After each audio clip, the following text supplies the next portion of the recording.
ദൈവത്തിൻ്റെ അതിപരിശുദ്ധമായ നാം വാഴ്ത്തപ്പെടുമാറാകട്ടെ. ആലപ്പുഴ പത്തനംതിട്ട സെക്ഷൻ ഒരുക്കുന്ന പാഠപഠന ക്ലാസ്സിലേക്ക് നിങ്ങളേവരെയും ഹാർദവുമായി സ്വാഗതം ചെയ്തുകൊള്ളുന്നു. ഈ ആഴ്ച നമ്മൾ പഠിക്കുന്നത് 5ാമത്തെ പാഠമാണ്, രാഷ്ട്രങ്ങൾ ഭാഗം 2. ഈ ആഴ്ചത്തെ മനപ്പാഠവാക്യം: മിണ്ടാതിരുന്ന് ഞാൻ ദൈവമെന്ന് അറിഞ്ഞുകൊള്ളുവിൻ, ഞാൻ ജാതികളുടെ ഇടയിൽ ഉന്നതനാകും, ഞാൻ ഭൂമിയിൽ ഉന്നതനാകും. സങ്കീർത്തനം 46:10. നമുക്ക് ഈ പാഠത്തിലേക്ക് പ്രവേശിക്കുന്നതിന് മുമ്പായി ഒരു നിമിഷം പ്രാർത്ഥിക്കാം. മഹോന്നതകൾ വാസം ചെയ്യുന്ന അതിപരിശുദ്ധനായുള്ളവയെ, തിരുനാം വാഴ്ത്തപ്പെടുമാറാകട്ടെ. സ്വർഗങ്ങളിൽ വസിക്കുന്നതിനുള്ളവയെ, അങ്ങനെ നാം വാഴ്ത്തപ്പെടുമാറാകട്ടെ. ഈ നല്ലൊരു നിമിഷം ഞങ്ങൾക്ക് പാഠപഠനം തയ്യാറാക്കി തന്നിരിക്കുന്നതിന് നന്ദി അർപ്പിക്കുന്നു കർത്താവേ. ഇത് ഞങ്ങൾ പഠിക്കുമ്പോൾ ഒരു പരിശുദ്ധാത്മാവിനാൽ ഞങ്ങൾ അവിടെ നയിക്കുമാറാകണമെന്ന് പ്രാർത്ഥിക്കുന്നു കർത്താവേ. ദൈവത്തെ കൂടുതൽ അറിയുന്നതിന് വേണ്ടി ഞങ്ങൾ ഈ പാഠം പഠിക്കുമ്പോൾ തീർച്ചയായിട്ടും ദൈവത്തെ കൂടുതൽ അറിയേണ്ടതിനും അത് ഞങ്ങളുടെ ജീവിതത്തിൽ ദൈവത്തെ ഉൾക്കൊണ്ടുകൊണ്ട് ജീവിക്കേണ്ടതിനും ജീവിതത്തെ രൂപീകരണം നടത്തേണ്ടതിനും ഞങ്ങൾ അവനെ സഹായിക്കുമാറാകണമെന്ന് പ്രാർത്ഥിക്കുന്നു. ശോശൽ അധികമായി നന്മകളെ കൊണ്ട് നിറയ്ക്കുന്നു യേശുവിൻ്റെ നാമത്തിൽ തന്നെ, ആമേൻ. നമ്മുടെ മനപ്പാഠവാക്യം എടുത്തിരിക്കുന്നത് സങ്കീർത്തനം 46:10. മിണ്ടാതിരുന്ന് ഞാൻ ദൈവമെന്ന് അറിഞ്ഞുകൊള്ളുവിൻ, ഞാൻ ജാതിയുടെ ഇടയിൽ ഉന്നതനാകും, ഞാൻ ഭൂമിയിൽ ഉന്നതനാകും. ദൈവത്തിൻ്റെ സ്ഥാനം പിടിച്ചു പറ്റുന്നതിന് ഏതും തുല്യമായ നഗരങ്ങൾ കെട്ടിപ്പൊക്കുന്നതിനും സാത്താൻ മനുഷ്യരിലൂടെ പെടാപാടുപെടുന്നതിനെ കുറിച്ചൊക്കെ നമ്മൾ കഴിഞ്ഞ ആഴ്ച പഠിച്ചു പോന്നിട്ടുണ്ടായിരുന്നു. അത് കാരണം മനുഷ്യൻ നേരിട്ട പ്രശ്നങ്ങളെക്കുറിച്ചൊക്കെ നമ്മൾ ചർച്ച ചെയ്തു പോന്നിട്ടുണ്ടായിരുന്നു. എന്നാൽ മനപ്പാഠവാക്യം നമ്മോട് പറയുന്നത് എന്താണ്? മിണ്ടാതിരുന്ന് ഞാൻ ദൈവമെന്ന് അറിഞ്ഞുകൊള്ളുവിൻ എന്നാണ് നമ്മോട് മനപ്പാഠവാക്യം പറയുന്നത്. ശരിക്കും ദൈവത്തെ അറിയുകയാണ് യഥാർത്ഥത്തിൽ സാത്താനിൽ നിന്ന് ഒഴിഞ്ഞിരിക്കാനുള്ള അല്ലെങ്കിൽ ദൈവത്തോട് അടുക്കാനുള്ള ആദ്യത്തെ സ്റ്റെപ്പെന്ന് നമ്മളെപ്പോഴും മനസ്സിലാക്കണം. നൂറ്റാണ്ടുകളായി പല തത്വചിന്തകന്മാരും വാദിച്ചു വരുന്നത് മനുഷ്യവർഗത്തിന് ഒരു വീഴ്ച ആവശ്യമായിരുന്നു. അങ്ങനെ കർത്താവായ യേശുവിലൂടെയുള്ള ഒരു രക്ഷയിലേക്ക് നയിക്കപ്പെടലും ആവശ്യമായിരുന്നു എന്നാണ് പലരും വാദിച്ചു വരുന്നത്. അങ്ങനെയാണ് നമ്മൾ ദൈവത്തിലേക്ക് കൂടുതൽ അടുപ്പിക്കുന്നതെന്ന്, ഇത് ദൈവത്തിൻ്റെ പദ്ധതി തന്നെ ആയിരുന്നു എന്നുള്ള രീതിയിലുള്ള പല തത്വചിന്തകന്മാരും അങ്ങനെയാണ് ഈ ഇൻസിഡൻറ്റിനെ കണ്ടുവരുന്നത്. പക്ഷേ ശരിക്കും ഒന്ന് ചിന്തിച്ച് നോക്കിയാൽ അത് ശരിക്കും അങ്ങനെയാണോ? മനുഷ്യവർഗത്തിനൊരു വീഴ്ച ആവശ്യമായിരുന്നു, അല്ലെങ്കിൽ ലൂസിഫർ എന്ന ദൂതന്, സ്വർഗത്തിലെ 3 ദൂതന്മാർക്ക് ഒരു വീഴ്ച ആവശ്യമായിരുന്നു എന്ന് ചോദിച്ചാൽ ഒരിക്കലുമില്ല. വീഴ്ച ഒരിക്കലും ആവശ്യമായിരുന്നില്ല. ദൈവം ദൂതന്മാരിൽ നിന്നോ മനുഷ്യവർഗത്തിൽ നിന്നോ ഒരു വീഴ്ച പ്രതീക്ഷിച്ചിരുന്നിരുന്നുവെങ്കിൽ, അല്ലെങ്കിൽ എന്തെങ്കിലും ഒരു ഡിഫക്റ്റ് പ്രതീക്ഷിച്ചിരുന്നുവെങ്കിൽ അത് ദൈവത്തിന് ക്രിയേഷനിൽ തന്നെ ചെയ്യാമായിരുന്നു. നമ്മൾ നോക്കി മനുഷ്യത്തെ സൃഷ്ടിച്ചതിലായാലും ഭൂമിയിലെ സകലത്തെ സൃഷ്ടിച്ചതിലായാലും അതുപോലെ ദൂതന്മാരെ സ്വർഗത്തിൽ സൃഷ്ടിച്ചതിനായാലും ലൂസിഫറിനെ അതിമനോഹരമായി സൃഷ്ടിച്ചതിനായാലും ദൈവം എങ്ങനെയാണ് സൃഷ്ടിച്ചത്? ദൈവത്തിൻ്റെ എല്ലാ സൃഷ്ടിയും ദൈവം പെർഫെക്റ്റായിട്ട് കണ്ടു എന്നാണ് നമ്മൾ പഠിച്ചു വരുന്നത്. അങ്ങനെയാണ് ബൈബിൾ നമ്മോട് പഠിപ്പിക്കുന്നത്, രേഖപ്പെടുത്തിയിരിക്കുന്നത്. അപ്പോൾ ദൈവത്തിന് എന്തെങ്കിലും ഒരു ഡിഫക്ട്സ് ദൈവത്തിൻ്റെ സൃഷ്ടികളിൽ വേണമായിരുന്നുവെങ്കിൽ, അല്ലെങ്കിൽ എന്തെങ്കിലും ഒരു വീഴ്ചയോ നാശമോ വേണമായിരുന്നുവെങ്കിൽ ദൈവം ഇത്ര അതിമനോഹരമായി ഇത്രയും പെർഫെക്റ്റായിട്ട് ഭൂമി അതിലുള്ളതും അല്ലെങ്കിൽ സ്വർഗത്തിലെ ദൂതന്മാരെ ഒന്നും ലൂസിഫറിനെ ഉൾപ്പെടെ അങ്ങനെ സൃഷ്ടിക്കത്തില്ലായിരുന്നു എന്ന് നമ്മൾ ആദ്യം മനസ്സിലാക്കണം. അപ്പോൾ ഈ ഒരു ചിന്ത നമ്മളിലേക്ക് കൊണ്ടുവന്ന ആരാണ്? ദൈവത്തിൻ്റെ സ്ഥാനം മോഹിച്ച സാത്താൻ തന്നെയാണെന്ന് ഇവിടെ വെച്ച് നമ്മൾ തിരിച്ചറിയപ്പെടേണ്ടത് വളരെ അത്യാവശ്യമാണ്. ആദിമ മാതാപിതാക്കൾ പാപം ചെയ്തില്ലായിരുന്നുവെങ്കിൽ ഇന്നും ഭൂമി എങ്ങനെ തന്നെ ആയിരിക്കുമായിരുന്നു? വളരെ സന്തോഷത്താൽ ദൈവ തേജസ്സാൽ തന്നെ ആയിരിക്കുമായിരുന്നു. ലൂസിഫർ പാപം ചെയ്തില്ലായിരുന്നെങ്കിൽ അന്നത്തെ പോലെ ഇന്നും ലൂസിഫർ എവിടെ ആയിരിക്കുമായിരുന്നു? ദൈവത്തിൻ്റെ കെരൂബ് തന്നെ ആയിരിക്കുമായിരുന്നു അല്ലേ? അപ്പോൾ ശരിക്കും ഇത് ദൈവത്തിൻ്റെ പ്ലാൻ അല്ല. ഒരു വീഴ്ച, എന്തെങ്കിലും ഒരു തെറ്റ്, ഒരു കുറവ് മനുഷ്യവർഗത്തിനോ ദൂതന്മാർക്കോ വേണമെന്നുള്ളത് ദൈവത്തിൻ്റെ പ്ലാൻ അല്ല എന്ന് നമ്മളിവിടെ നിന്ന് ആദ്യമായി മനസ്സിലാക്കി പോകണം. ദൈവം എന്താണ് നമ്മുടെ മനപ്പാഠവാക്യം തന്നെ പറഞ്ഞിരിക്കുന്നത്? മിണ്ടാതിരുന്ന് ഞാൻ ദൈവമെന്ന് അറിഞ്ഞുകൊള്ളുവിൻ എന്നാണ് ആ വാക്യത്തിൽ ഏറ്റവും ഊന്നി പറയുന്ന ഒരു ഭാഗം. മിണ്ടാതിരുന്ന ദൈവത്തെ അറിയുക, അല്ലാതെ ദൈവത്തിന് ഇങ്ങനെ ഒരു ആവശ്യമായിരുന്നു എന്ന് നമ്മൾ തിരിച്ച് ചിന്തിക്കുകയല്ല വേണ്ട. ഇതെല്ലാം ഇത്തരത്തിലുള്ള ആശയങ്ങൾ നമ്മുടെ മനസ്സിൽ ഇൻജക്റ്റ് ചെയ്യുന്നത് തന്നെ ആരാണ്? ദൈവത്തിൻ്റെ സ്ഥാനം ആഗ്രഹിച്ച ഏറ്റവും മനോഹര രൂപിയ ദൈവത്തിന് മുമ്പിൽ ദൈവം സൃഷ്ടിച്ച ലൂസിഫർ തന്നെയാണ് എന്ന്, സാത്താൻ തന്നെയാണ് എന്ന് നമ്മൾ തിരിച്ചറിയപ്പെടേണ്ടതുണ്ട്. ഈ ആഴ്ച നമ്മൾ വീഴ്ചയിലൂടെ ഉണ്ടായ പ്രശ്നങ്ങളും ദൈവിക ആധിപത്യത്തിന് വിരുദ്ധമായി അനുകൂലമായി മനുഷ്യ ആധിപത്യത്തിന് വേണ്ടിയുള്ള ആഗ്രഹത്തെക്കുറിച്ചും കൂടുതലായി ആഴത്തിൽ നമ്മൾ പഠിക്കുന്നതായിരിക്കും. നമുക്ക് ഞായറാഴ്ചത്തെ ഭാഗത്തിലേക്ക് പോകാം. ഞായറാഴ്ചത്തെ ഭാഗത്തിൻ്റെ തലവാചകം പ്രഥമമായ കൽപ്പന. ഉൽപ്പത്തി 2-ാം പുസ്തകം 9 മുതൽ 17 വരെയുള്ള വാക്യങ്ങൾ നോക്കുമ്പോഴത്തേക്ക് പ്രഥമമായ കൽപ്പന എന്തായിരുന്നു, എന്തുകൊണ്ടാണ് അത് വളരെ പ്രഥമമായത് എന്നൊരു ചോദ്യം നമ്മൾക്ക് മുമ്പിൽ വരുന്നുണ്ട് അല്ലേ. നമ്മൾ 9-ാം വാക്യത്തിലേക്ക് പോകുമ്പോൾ, കാണുവാൻ ഭംഗിയുള്ളതും തിന്നുവാൻ നല്ലതുമായ ഫലമുള്ള ഓരോ വൃക്ഷവും, തോട്ടത്തിൻ്റെ നടുവിൽ ജീവവൃക്ഷവും, നന്മതിന്മകളെക്കുറിച്ചുള്ള അറിവിൻ്റെ വൃക്ഷവും യഹോവയാ ദൈവം നിലത്ത് നിന്ന് മുളപ്പിച്ചതായിട്ട് രേഖപ്പെടുത്തിയിരിക്കുന്നു അല്ലേ. നമ്മൾ ഉൽപ്പത്തി 2:16-17 വാക്യങ്ങളിലേക്ക് പോകുമ്പോൾ യഹോവയാ ദൈവം മനുഷ്യനോട് കൽപ്പിച്ചത് എന്തെന്നാൽ, അപ്പോൾ ആദ്യത്തെ പ്രഥമമായൊരു കൽപ്പനയാണ് അവിടെ കാണുന്നത്. തോട്ടത്തിലെ സകല വൃക്ഷങ്ങളുടെയും ഫലം നിങ്ങൾക്ക് ഇഷ്ടം പോലെ തിന്നാം, എന്നാൽ നന്മതിന്മകളെക്കുറിച്ചുള്ള അറിവിൻ്റെ വൃക്ഷത്തിൻ്റെ ഫലം തിന്നരുത്, തിന്നുന്ന നാളിൽ നീ മരിക്കുമെന്ന് പറയുന്നുണ്ട്.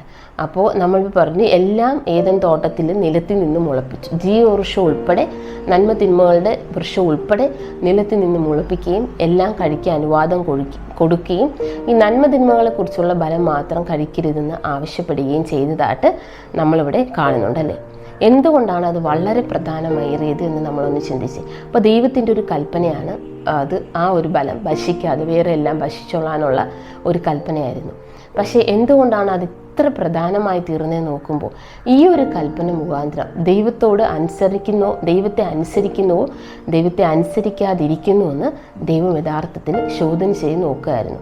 അപ്പോൾ ആദവും ഹവ്വയും ഏദൻ തോട്ടത്തിൽ വളരെ പെർഫെക്റ്റ് ആയിട്ടൊരു ലൈഫാണ് ജീവിച്ചു പോന്നിരുന്നത്. അവർക്ക് അവിടെ യാതൊന്നിനും കുറവുണ്ടായിരുന്നില്ല. മനുഷ്യരെ സൃഷ്ടിക്കുന്നതിന് മുമ്പ് തന്നെ സകല സൃഷ്ടിയും ദൈവം പൂർത്തീകരിച്ചിരുന്നു. അതുകൊണ്ട് തന്നെ അവർക്കെല്ലാം തന്നെ അവിടെ ഉണ്ടായിരുന്നു എന്ന് നമ്മൾ മനസ്സിലാക്കണം.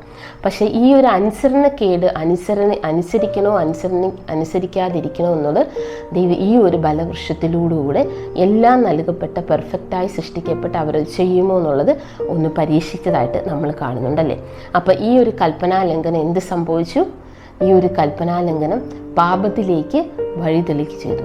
മനുഷ്യൻ മാത്രമല്ല, ഈ പാപത്തിൽ മനുഷ്യൻ വീണുപോയതോടൊപ്പം എന്താണ്, മരണത്തിലേക്ക് അത് നീങ്ങുകയായിരുന്നു കാണുന്നു.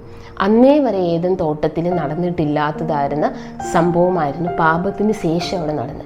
ദൈവം മുളപ്പിച്ച വന്ന വൃക്ഷത്തിൻ്റെ ഇലകൾ കൊഴിയാൻ തുടങ്ങി, പൂക്കൾ വാടാൻ തുടങ്ങി, പക്ഷി മൃഗാദികൾ ചാകാൻ തുടങ്ങി. അതോടെ തന്നെ ആർക്കും മരണം അത് വന്നു ഭവിച്ചു. അങ്ങനെ മനുഷ്യനും മരണം വന്നു ഭവിച്ചു. മനുഷ്യനും ദൈവം സൃഷ്ടിച്ച ഭൂമുഖത്തിൽ നിന്ന് മാറ്റപ്പെടാൻ തുടങ്ങി. ശരിക്കും എന്താണ് അവിടെ സംഭവിച്ചത്? ദൈവത്തിൻ്റെ വാക്യം, ദൈവം പറഞ്ഞ ഒരു വാക്യം എന്താണ്, അതുപോലെ നിറവേറിയതായിട്ട് മനുഷ്യരിൽ മാത്രമാണോ? അല്ല, ദൈവം സൃഷ്ടിച്ച സകല ജീവജാലങ്ങളിലും അത് നിറവേറപ്പെടുന്നതായിട്ട് കാരണം. അപ്പോൾ അങ്ങനെ മരണം എല്ലാത്തിലേക്കും എത്തപ്പെട്ടതായിട്ടും നമ്മൾ ശരിക്കും കാണുന്നുണ്ട് അല്ലേ. ചുരുക്കി പറഞ്ഞാൽ ഈ പ്രഥമമായ കൽപ്പനാ ലംഘനം ഭൂമിയെ മുഴുവൻ തന്നെ ബാധിക്കുന്നതായിട്ടും ഇത് കാരണം എന്ത് സംഭവിക്കുന്നു, അന്ത്യനാളിലേക്ക് ഒരു ന്യായവിധിയിലേക്ക് എത്തപ്പെടുന്നതായിട്ടും അതിനുശേഷം ഭൂമി തന്നെ ചുട്ടുചാമ്പലാക്കി ശുദ്ധീകരിച്ച് പുതിയ ആകാശവും ഭൂമി സൃഷ്ടിക്കുന്ന പ്രവർത്തനത്തിലേക്ക് പോകുന്നതായിട്ടും കാണുന്നുണ്ട്. അപ്പോൾ എന്തുകൊണ്ട് ഈ കൽപ്പന ഇത്ര വളരെ പ്രധാനമായിരുന്നു? കാരണം ദൈവം അത്രയും പെർഫെക്റ്റായിട്ട് അവർക്ക് എല്ലാം നൽകിയിരുന്നു അല്ലേ. അപ്പോൾ ദൈവത്തിനെ ആർക്കറിയാമായിരുന്നു? ആദാവും ഹവ്വയ്ക്കും യഥാർത്ഥത്തിൽ അവർ നേരിട്ട് കണ്ട് സംഭാഷണം നടത്തി വന്ന വ്യക്തിയായിരുന്നു ആര്? ദൈവം. അപ്പം അത്രയും അറിയാവുന്ന ഒരു വ്യക്തി, എല്ലാം നമുക്ക് പ്രൊവൈഡ് ചെയ്ത് തരുന്ന ഒരു വ്യക്തി പറഞ്ഞ ഒരു കാര്യം എന്താണ്, അവരവിടെ അനുസരിക്കാതിരുന്നതിലൂടെ അതിൻ്റെ തൽഫലമായി ഭൂമിയിൽ തന്നെ അത്രയും നന്നായിട്ട് സൃഷ്ടിച്ച ഭൂമി ഉൾപ്പെടെ നശിക്കപ്പെട്ടു പോകുന്നതായിട്ട് നമ്മൾ കണ്ടുവരുന്നുണ്ടല്ലേ. ശരിക്കും നമ്മൾ ഇവിടെ ഗോത്രപിതാക്കന്മാരും പ്രവാചകന്മാരും എന്ന പറയുന്ന ബുക്കിൽ പേജ് നമ്പർ 50-51 പോകുമ്പോൾ, ഏദൻ തോട്ടം ദൈവത്തിൻ്റെ ജനത്തിനൊരു ക്ലാസ് മുറിയായിരുന്നു. ആദാവും ഹവ്വയും ദൈവത്തിൽ നിന്ന് പ്രതിതുല്യമായ സംരക്ഷണം ലഭിച്ച മക്കളും സർവജ്ഞാനിയായ സൃഷ്ടാവിൽ നിന്നും വിദ്യ അഭ്യസിച്ച വിദ്യാർത്ഥികളുമായിരുന്നു. അവരുടെ ബുദ്ധിശക്തി ദൂതന്മാരെക്കാൾ അല്പം മാത്രം കുറവായിരുന്നു. ദൃശ്യമായ പ്രപഞ്ച രഹസ്യങ്ങൾ, ജ്ഞാനസമ്പൂർണനായവൻ്റെ അത്ഭുതങ്ങൾ അവർക്ക് ശക്തിബോധനത്തിൻ്റെയും സന്തോഷത്തിൻ്റെയും ഉറവായിരുന്നു. അപ്പോൾ അവരവിടെ ജീവിച്ച ജീവിതം നമ്മളെ പോലൊന്നും അല്ലായിരുന്നു. അത്രയും ഒരു പെർഫെക്റ്റായിട്ട് അവസ്ഥയിൽ നിന്ന് അവരെന്ത് ചെയ്ത് അനുസരണക്കേടിലേക്ക് പോയി നമ്മൾ മനസ്സിലാക്കുന്നുണ്ട്. ഈ ആദ്യത്തെ കൽപ്പനാ ലംഘനം കാണാൻ എന്ത് ചെയ്തു? ഏദൻ തോട്ടം എന്നേക്കുമായി ഭൂമുഖത്തിൽ നിന്ന് മാറ്റപ്പെടേണ്ടതായിട്ടും വന്നതായിട്ട് നമ്മൾ പഠിച്ചു കഴിഞ്ഞു അല്ലേ. അങ്ങനെ സഹസ്രാബ്ദങ്ങൾക്ക് ശേഷം ഇസ്രായേൽ ഒരു രാജാവിന് വേണ്ടി അപേക്ഷിച്ചപ്പോൾ എന്ത് പറ്റി? ജനം നേരിട്ടുള്ള ദൈവിക ഭരണത്തിൽ നിന്നും നടന്നു നീങ്ങുന്നതായിട്ട് നമ്മൾ കാണുന്നു. എപ്പോഴൊക്കെ ദൈവത്തിൽ നിന്ന് മനുഷ്യർ നടന്ന് നീങ്ങുന്നുവോ, അത് രാജാവിന് വേണ്ടി അപേക്ഷിച്ചതായിരുന്നാലും നമ്മുടെ പേഴ്സണൽ ലൈഫിൽ നമ്മൾ ദൈവത്തിൽ നടന്ന് നീങ്ങിയാൽ എന്ത് സംഭവിക്കുന്നു? ആ സ്ഥലം ആര് കൈയടക്കുന്നതായിട്ട് നമ്മൾ കാണുന്നുണ്ട്? സാത്താൻ കൈയടക്കുന്നതായിട്ട് നമ്മൾ കാണുന്നുണ്ട്. അപ്പോൾ അതിൻ്റെ തിക്തഫലം തീർച്ചയായിട്ടും ആ നടന്നു നീങ്ങിയ ജനവും സമൂഹവും വ്യക്തികളും എന്ത് ചെയ്യും? അനുഭവിക്കുന്നതായിട്ടും നമ്മൾ കണ്ടുവരുന്നുണ്ട്. ഇന്നത്തെ പാഠത്തിൽ ഈ പ്രഥമമായ കൽപ്പനാലംഘനം ലോകത്തിൻ്റെ സർവനാശത്തിന് കാരണമായതായിട്ടാണ് നമ്മളിപ്പോൾ കണ്ടത്. അതുകൊണ്ട് തന്നെ ഇത് വളരെ പ്രധാനപ്പെട്ട ഒരു കൽപ്പന കൂടെ ആയിരുന്നു. നന്മ തിന്മകളെക്കുറിച്ചുള്ള അറിവിൻ്റെ വൃക്ഷത്തിൻ്റെ ഫലം കഴിക്കരുത് എന്നുള്ളത് നമ്മൾ മനസ്സിലാക്കി. ഇത് മനസ്സിൽ വെച്ചുകൊണ്ട് നമുക്ക് അടുത്ത പാഠത്തിലേക്ക് പോകാം. നമുക്ക് തിങ്കളാഴ്ചത്തെ ഭാഗത്തിലേക്ക് പോകാം. തിങ്കളാഴ്ചത്തെ ഭാഗത്തിൻ്റെ തലവാചകം ദാനിയേൽ 2. ഇവിടെ ദാനിയേലിൻ്റെ പുസ്തകം 2 ഭാഷകളാണ് എഴുതപ്പെട്ടത്. ഒന്ന് അരാമി ഭാഷയിലും വേറൊന്ന് ഹീബ്രു ഭാഷയിലുമാണ്. ദാനിയേലിൻ്റെ 2ഉം 7ഉം ചാപ്റ്റേഴ്സ് അരാമി ഭാഷയിലാണ് എഴുതപ്പെട്ടിരിക്കുന്നത്. എന്നാൽ ദാനിയേൽ 2-ാം അധ്യായം 31 മുതൽ 35 വരെയുള്ള വാക്യങ്ങൾ വായിക്കുമ്പോൾ നെബൂഖദ്നേസർ രാജാവിൻ്റെ ദർശനത്തെയാണ് നമ്മൾ ശരിക്കും ഈ വാക്യങ്ങൾ കാണുന്നത്. നെബൂഖദ്നേസർ രാജാവിൻ്റെ ദർശനം എന്തായിരുന്നു? ആ ദർശനത്തിലേക്ക് നമ്മൾ പോകുമ്പോൾ എന്താണ്? അവസാനം വരെയുള്ളൊരു ലോക ചരിത്രത്തിൻ്റെ ദൃശ്യത്തെയാണ് ആ ദർശനത്തിൽ കാണിച്ചു കൊടുത്തത്. അതൊരു വലിയൊരു ബിംബത്തെയാണ് നെബൂഖദ്നേസർ രാജാവ് കണ്ടത്. തല തങ്കം കൊണ്ട് ഉള്ളതായിരുന്നു. അതുപോലെ എന്താണ്? നെഞ്ചും കൈയും വെള്ളി കൊണ്ട് ഉള്ളതായിരുന്നു. വയറും അരയും താമ്രം കൊണ്ടുള്ളതായിരുന്നു. പിന്നെ എന്താണ്? തുട ഇരുമ്പ് കൊണ്ടും കാലിൻ്റെ പാതി എന്തായിരുന്നു? കളിമണ്ണും ഇരുമ്പും കൂടെ മിക്സ്ഡ് ആയിട്ടുള്ള ഒരു രൂപം. ഇങ്ങനെ ഒരു വലിയൊരു ബിംബത്തെയാണ് ആര് കണ്ടത്? നെബൂഖദ്നേസർ രാജാവ് കണ്ടത്. ശരിക്കും ഈ ബിംബത്തെ തന്നെ എന്ത് പ്രതിനിധീകരിക്കുന്നു? ബാബിലോൺ സാമ്രാജ്യം മുതൽ ലാസ്റ്റ് റോമാ സാമ്രാജ്യം വരെ, ബാബിലോണും മീഡിയ പേർഷ്യയും ഗ്രീസും റോമും വരെയുള്ള എല്ലാ സാമ്രാജ്യം, അത് ലോക ചരിത്രത്തെ മുഴുവനായിട്ട് ആർക്ക്? ഒരു ജാതീയ രാജാവായ നെബൂഖദ്നേസറിന് കാണിച്ചു കൊടുക്കുകയായിരുന്നു എന്ന് നമ്മൾ മനസ്സിലാക്കുന്നുണ്ട് അല്ലേ. അപ്പം ഈ ലോക ചരിത്രത്തെ മുഴുവൻ, അതായത് അതിനുശേഷം എന്താ സംഭവിച്ചത്? കൈ തൊടാതെ ഒരു കല്ല് വരികയും അത് പാതി ഇരുമ്പും കളിമണ്ണും ഉള്ള കാൽഭാഗത്ത് ഇരിക്കുന്നതായിട്ടും അങ്ങനെ ആ ബിംബം മുഴുവനായിട്ട് തകർന്നു പോകുന്നതായിട്ടും പിന്നെ അതെന്ത് ചെയ്യുന്നു? ആ കല്ലൊരു മഹാപർവ്വതമായി വളർന്ന് പന്തലിക്കുന്നതായിട്ടും കാണുന്നുണ്ട്. അപ്പം ഇതായിരുന്നു അതിലെ ദർശനം എന്ന് പറയുന്നത്. അപ്പോൾ ഇങ്ങനെ ആദ്യത്തത് തങ്കം കൊണ്ടുള്ളത്, പിന്നെ ഇച്ചിരി വില കുറഞ്ഞ വെള്ളി കൊണ്ട്, അതിന്നും വില കുറഞ്ഞ താമ്രം കൊണ്ട്, അതിന്നും വില കുറഞ്ഞ ഇരുമ്പ് കൊണ്ട്, അതിന്നും കളിമണ്ണും ഇരുമ്പും കൂടെ മിക്സാകുന്ന ഒരു രൂപത്തിലായിരുന്നു അതായത് ഈ ലോകത്തിൻ്റെ ശക്തികളെല്ലാം എന്തായിരുന്നു? കുറഞ്ഞു വരുന്നതായിട്ടാണ് കാണുന്നത് അല്ലേ. തങ്കത്തിനാണ്, സ്വർണത്തിനാണ് കൂടുതൽ കാശ് മൂല്യം കൂടുതൽ. അപ്പോൾ അതിൽ നിന്ന് കുറഞ്ഞുള്ള ലോഹങ്ങളാണ് യഥാർത്ഥത്തിൽ ആ ബിംബത്തിൽ കണ്ടത്. അതിനുശേഷം എന്തായിരുന്നു? കൈ തൊടാതെ വന്നൊരു കല്ലെന്നാണ് ആരും എറിഞ്ഞതായിട്ട് രേഖപ്പെടുത്തുന്നത്. എവിടെ നിന്നോ കൈ തൊടാതെ വന്നൊരു കല്ലാണ് യഥാർത്ഥത്തിൽ എന്ത് ചെയ്ത് ആ ബിംബത്തെ മുഴുവനായിട്ട് തകർത്താണ്ട് കാണുന്നത്. അപ്പം ഈ ചരിത്രം അല്ലെങ്കിൽ ഈ ദർശനത്തെ വിശദമായി പഠിച്ചു വരുന്ന എല്ലാവർക്കും തന്നെ മനസ്സിലാവും എന്താണിത്? ഈ ലോക സാമ്രാജ്യങ്ങളെല്ലാം തന്നെ ദൈവം നശിപ്പിച്ചിട്ട് ദൈവത്തിൻ്റെ ഒരു രാജ്യം സ്ഥാപിക്കും എന്ന് നമുക്കിതിൽ നിന്ന് മനസ്സിലാവുന്നതാണ്. അങ്ങനെ ദൈവം ഇത്ര വളരെ വിശദമായിട്ട് ആർക്ക് കാണിച്ചു കൊടുത്തിരിക്കുകയാണ്? ഒരു ജാതീയ രാജാവായ നെബൂഖദ്നേസറിനെ കാണിച്ചു കൊടുത്തതായിട്ട് നമ്മൾ പറയുന്നുണ്ട്. അന്ന് അദ്ദേഹം എവിടുത്തെ രാജാവായിരുന്നു? ബാബിലോണിലെ രാജാവായിരുന്നു. അപ്പം അദ്ദേഹത്തിൻ്റെ പതനം തൊട്ട് താഴോട്ട് റോമാ സാമ്രാജ്യം ലോക ചരിത്രത്തിൻ്റെ അവസാനം വരെയുള്ള പതനത്തെ കാണിച്ചു കൊടുക്കുന്നതായിട്ട് നമ്മൾ കാണുന്നുണ്ട്. പക്ഷെ അത് ഉൾക്കൊള്ളാതെ അദ്ദേഹം ഒരു ബിംബത്തെ തന്നെ വെച്ച് നമസ്കരിക്കാൻ തുടങ്ങിയതായിട്ട് നമുക്ക് ആ ചരിത്രം അറിയാം. പക്ഷെ നമ്മൾ തുടർന്ന് വന്ന് നോക്കുമ്പോൾ 19-ാം നൂറ്റാണ്ടത്തിൻ്റെ അവസാനത്തിലൊക്കെ എത്തിയപ്പോൾ നിരവധി ആളുകൾ എന്ത് ചെയ്ത് തത്വചിന്തകന്മാർ വളരെ ശുഭാപ്തി വിശ്വാസം പ്രകടിപ്പിക്കാൻ തുടങ്ങി. എന്തുകൊണ്ടാണെന്ന് വെച്ചാൽ നൂതനമായ സാങ്കേതിക വിദ്യകളൊക്കെ വന്നതോടെ, അതുപോലെ അധികം കണ്ടുപിടുത്തങ്ങളൊക്കെ വന്നതോടെ, ജീവിതത്തിന് മാറ്റങ്ങൾ വന്നതോടുകൂടെ, സാങ്കേതിക വിദ്യകൾക്ക് മാറ്റം വന്നതോടുകൂടെ എന്താണ്? എല്ലാവരും എന്താണ് ശുഭാപ്തി വിശ്വാസത്തോടുകൂടെ ജീവിക്കുന്നതായിട്ട് നമ്മൾ കാണുന്നുണ്ട്. 1900 ഏപ്രിൽ 14 മുതൽ നവംബർ 12 വരെ, അതൊരു ഏകദേശം ഒരു 7 മാസം നീണ്ടു നിൽക്കുന്ന ഒരു വേൾഡ് ഫെയർ, എന്താണ് ഒരു വേൾഡ് പൊതുദർശനം യഥാർത്ഥത്തിൽ പാരീസിൽ അവർ സംഘടിപ്പിക്കുകയുണ്ടായി. ഇവിടെ 50 മില്യൺ ആൾക്കാരാണ് ഇത് അറ്റൻഡ് ചെയ്തതായിട്ട് രേഖപ്പെടുത്തിയിരിക്കുന്നത്.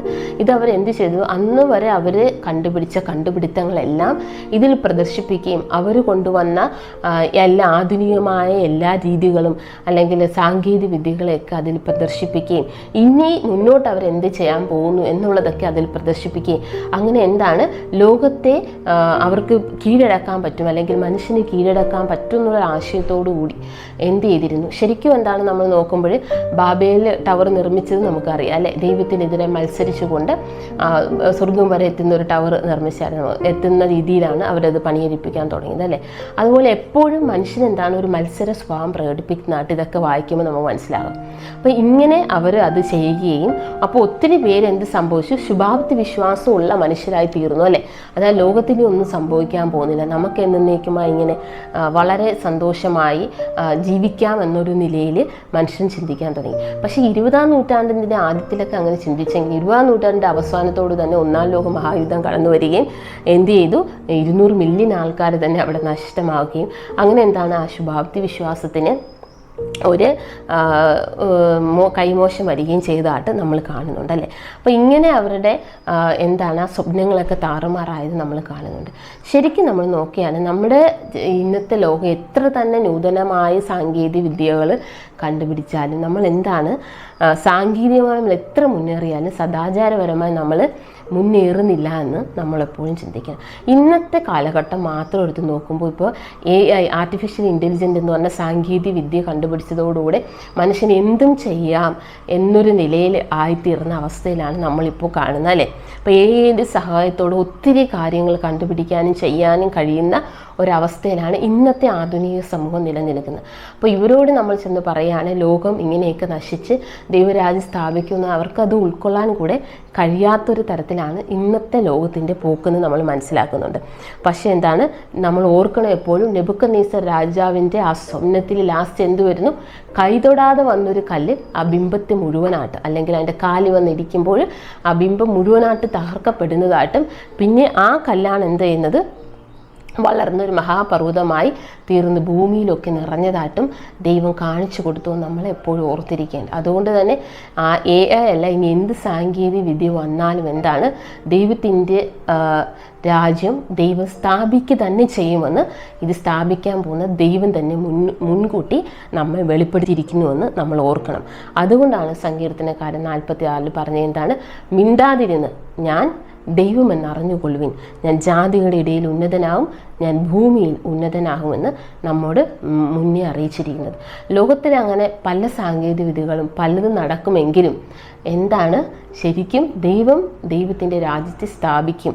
അത് ഈ സാങ്കേതിക വിദ്യകൾക്കോ മനുഷ്യനോ ഒന്നും തടസ്സപ്പെടുത്താൻ കഴിയില്ല, അല്ലെങ്കിൽ സാത്താനോ അവൻ്റെ ദൂതന്മാർക്കോ തടസ്സപ്പെടുത്താൻ കഴിയില്ല എന്ന് നമ്മളെപ്പോഴും ഓർത്തിരിക്കുകയാണ്. സാത്താൻ ഇങ്ങനെ ഒരു വെറുതെ സ്വപ്നത്തിലൂടെ ലോകത്തിൻ്റെ ജനതയെ മുഴുവനും നയിച്ചു കൊണ്ടുപോകുന്നതായിട്ട് നമ്മൾ കാണുന്നുണ്ടല്ലേ. അപ്പം അതിലകപ്പെട്ട് പോതിരിക്കുന്ന യേശു നമുക്ക് മുന്നറിയിപ്പ് തരുന്നുമുണ്ട്. എന്താണ്, മത്തായി സുവിശേഷം 24-ാം അധ്യായം 6-7 വാക്യങ്ങളിലേക്ക് പോകുമ്പോൾ, നിങ്ങൾ യുദ്ധങ്ങളെയും യുദ്ധശ്രുതികളെയും കുറിച്ച് കേൾക്കും, ജാതി ജാതിയോടും രാജ്യം രാജ്യത്തോടും എതിർക്കും, ക്ഷാമവും ഭൂകമ്പവും അവിടെ ഉണ്ടാകുമെന്നാണ്. അപ്പോൾ ലോകത്ത് തത്വചിന്തകന്മാരെന്താണ് എത്ര വലിയ സ്വഭാവത്തിൽ വിശ്വാസം പ്രകടിപ്പിക്കുമ്പോഴും കർത്താവ് യേശു ക്രിസ്തു മുന്നോട്ട് നമ്മോട് മുന്നറിയിപ്പ് നൽകിയാണ്. എന്താണ്, ക്ഷാമവും ഭൂകമ്പവും യുദ്ധവും പ്രശ്നവും ഒക്കെ എവിടെ ഉണ്ടാകും, നിങ്ങൾ താമസിക്കുന്ന ഭൂമിയിൽ ഉണ്ടാകുമെന്ന് പറയുന്നു. പക്ഷേ ഈ സാങ്കേതിക വിദ്യകൾക്കൊന്നും തന്നെ ഇത്തരത്തിലുള്ള നാച്ചുറൽ ഡിസാസ്റ്ററിനെ എന്താണ്, അല്ലെങ്കിൽ ക്ഷാമത്തെയും ഭൂകമ്പത്തെയും ഒന്നും എന്താണ് തകർക്കാനായിട്ട് അല്ലെങ്കിൽ തടയാനായിട്ട് കഴിയുന്നില്ല എന്ന് നമ്മളെപ്പോഴും ഓർത്തിരിക്കേണ്ടതാണ്. അപ്പോൾ ഈ യേശു ഇതെല്ലാം നമുക്ക് നേരത്തെ മുന്നറിവ് തന്നിരിക്കാൻ, മുൻകൂട്ടി നമ്മെ അറിയിച്ചിരിക്കാൻ നമ്മൾ എന്ത് ചെയ്യണം, ലോക മനുഷ്യരെ പോലെ പോകാതെ ദൈവം നമുക്ക് വെളിപ്പെടുത്തി തന്ന പ്രകാരം, മുന്നേ അറിയിച്ച പ്രകാരം ജീവിതത്തെ ക്രമീകരിക്കേണ്ടതിന് ആവശ്യമാണെന്ന് നമ്മൾ അറിഞ്ഞിരിക്കും. അതിനുവേണ്ടി ദൈവം നമ്മെ എല്ലാവരെയും ഒരുക്കുമാറാകും. നമുക്ക് ചൊവ്വാഴ്ചത്തെ ഭാഗത്തിലേക്ക് പോകാം. ചൊവ്വാഴ്ചത്തെ ഭാഗത്തിൻ്റെ തലവാചകം ദാനിയേൽ 7. ദാനിയേൽ 7-ാം അധ്യായമാണ്. അപ്പോൾ നമ്മൾ 2-ാം അധ്യായത്തിൽ കണ്ട എന്താണ്? നെബൂഖദ്നേസർ രാജാവ് കണ്ട ദർശനത്തെ കാണുക. ഇവിടെ ബേൽശസ്സറിൻ്റെ 1-ാം ആണ്ടിൽ 1-ാം വർഷത്തിൽ ദാനിയേലിനാണ് ഈ സ്വപ്നം ലഭിക്കുന്നത്. 7-ാം അധ്യായത്തിൽ ഒരു സ്വപ്നം ലഭിക്കുന്നത്. ഇതെന്താണ്? സമുദ്രത്തിൽ നിന്ന് കയറി വരുന്ന 4 മൃഗങ്ങളെയാണ് ദാനിയേൽ കാണുന്നത് അല്ലേ. സിംഹം, കരടി, പുള്ളിപ്പുലി, അതുപോലെ ഘോരവും ഭയങ്കരവുമായ അവസാനത്തെ മൃഗം, ഒരു മൃഗം. അങ്ങനെ ഈ 4 മൃഗങ്ങൾ എന്തിനെ സൂചിപ്പിക്കുന്നു? 4 രാഷ്ട്രശക്തികളെ സൂചിപ്പിക്കുന്നതായിട്ട് നമ്മൾ കാണുന്നുണ്ട്. നെബൂഖദ്നേസറിൻ്റെ ദർശനത്തിലും ആ ജാതീയ രാജാവായ നെബൂഖദ്നേസറിനും എബ്രായനായ ദാനിയേലിനും ദൈവമകനായ ദാനിയേലിനും കൊടുത്ത എന്താണ്? ഒരേ കാര്യങ്ങൾ തന്നെയാണ് നമ്മൾ മനസ്സിലാക്കണം. പക്ഷേ ഇതിൻ്റെ അന്ത്യത്തിലേക്ക് വരുമ്പോഴത്തേക്ക് നെബൂഖദ്നേസർ കണ്ട എന്താണ്? ഒരു കൈ തൊടാതെ വരുന്ന കല്ല് വന്നിടിച്ച് അത് മഹാപർവ്വതമായി തീരുന്നതായിട്ടാണ് ദൈവീയ രാജ്യം സ്ഥാപിക്കപ്പെടുന്നു കാണുന്നു. പക്ഷേ ഈ ദാനിയേലിൻ്റെ ദർശനത്തിൻ്റെ അവസാനത്തിൽ വരുമ്പോഴെന്താണ്? നമ്മൾ അതിൻ്റെ താഴോട്ട് നമ്മൾ തുടർന്ന് വായിക്കുമ്പോൾ കാണുന്നുണ്ട് ന്യായവിസ്താര സഭ ഇരുന്നായിട്ട് ഒരു ന്യായവിധി നടക്കുന്നതായിട്ട്, അതായത് കർത്താവായ യേശു ക്രിസ്തുവിൻ്റെ 2-ാം വരവിനെ ഇവിടെ കാണിക്കുന്നതായിട്ട് നമ്മൾ കാണുന്നു. ഒരു ന്യായവിധിയും യേശുവിൻ്റെ 2-ാം വരവും വയ്ക്കുന്നു. അപ്പോൾ ഈ 2 ദർശനത്തിൽ നിന്ന് നമുക്ക് മനസ്സിലാവുന്ന ഒരു കാര്യം എന്താണ്? രാഷ്ട്രശക്തികളും ഇതുപോലെ ഈ 4 രാഷ്ട്രശക്തികൾ ഒന്ന് തന്നെയായിരുന്നു. Babylon, Media Persia, Greece, Rome. അപ്പോൾ ഈ 4 ശക്തികളും നശിപ്പിച്ചുകൊണ്ട് ദൈവം ഭൂമിയെ ന്യായം വിധിക്കുമെന്നും കർത്താവായ യേശു ക്രിസ്തു 2-ാം വരവ് വരുമെന്നും അതുപോലെ എന്താണ്?